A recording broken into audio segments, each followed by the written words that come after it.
കൊടും ചൂടിൽ നിന്നും ആശ്വാസം നൽകി തെക്കൻ കേരളത്തിൽ അതിശക്തമായ മഴ തുടരുന്നു. തിരുവനന്തപുരം, കൊല്ലം, പത്തനംതിട്ട ജില്ലകളിൽ കനത്ത മഴയാണ് ഇന്നലെ റിപ്പോർട്ട് ചെയ്തത്. തെക്കൻ ജില്ലകൾക്ക് പിന്നാലെ വടക്കൻ ജില്ലകളിലേക്കും ഇന്ന് ശക്തമായ വേനൽ മഴയെത്തുമെന്നാണ് കാലാവസ്ഥാ നിരീക്ഷണ വിഭാഗം അറിയിക്കുന്നത്. ഇന്നലെ തിരുവനന്തപുരം നഗരത്തിൽ ശക്തമായ മഴ പെയ്തതോടെ പല പ്രദേശങ്ങളിലും വെള്ളക്കെട്ട് രൂപപ്പെട്ടു.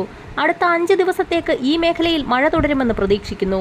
വടക്കൻ കേരളത്തിൽ നിലവിൽ നേരിയ മഴ മാത്രമാണ് റിപ്പോർട്ട് ചെയ്തിരിക്കുന്നത്. സംസ്ഥാനത്ത് ഇന്ന് ഉച്ചയ്ക്ക് ശേഷവും വൈകുന്നേരങ്ങളിലും രാത്രി വൈകിയും എല്ലാ ജില്ലകളിലേക്കും വേനൽ മഴയെത്തുമെന്നാണ് കാലാവസ്ഥാ വിഭാഗം മുന്നറിയിപ്പ് നൽകുന്നത്. അതിനാൽ തന്നെ സംസ്ഥാനത്തുടനീളം 14 ജില്ലകളിലും ഗ്രീൻ അലർട്ട് പ്രഖ്യാപിച്ചു.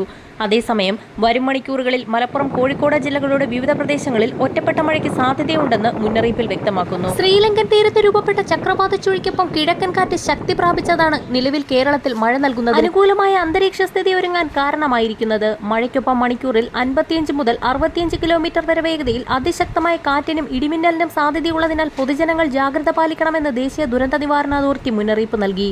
തെക്കൻ കേരളം ഉച്ചയ്ക്ക് ശേഷം മേഘാവൃതമായി തുടരുന്നു. വരും മണിക്കൂറുകളിൽ തിരുവനന്തപുരം, കൊല്ലം, പത്തനംതിട്ട, കോട്ടയം, ആലപ്പുഴ, ഇടുക്കി, എറണാകുളം ജില്ലകളിൽ ഇടിമിന്നലോടുകൂടിയ ശക്തമായ മഴയ്ക്കും ചില പ്രദേശങ്ങളിൽ നേരിയ മഴയ്ക്കും സാധ്യത. മാർച്ച് 10 വരെ സംസ്ഥാനത്ത് ഇടിമിന്നലോടും അതിശക്തമായ കാറ്റോടും കൂടിയ ശക്തമായ വേനൽ മഴയ്ക്കുള്ള സാധ്യതയാണ് പ്രവചിക്കപ്പെട്ടിരിക്കുന്നത്. വടക്കൻ ജില്ലകളിലേക്കും ഇന്ന് വേനൽ മഴ എത്തുമെങ്കിൽ പോലും തെക്കൻ ജില്ലകളിലാണ് ശക്തമായ മഴയ്ക്കുള്ള സാധ്യത. വരും മണിക്കൂറുകളിലെ കാലാവസ്ഥാ വാർത്തകൾക്കും മുന്നറിയിപ്പുകൾക്കുമായി ചാനൽ സബ്സ്ക്രൈബ് ചെയ്യാൻ മറക്കാതിരിക്കുക.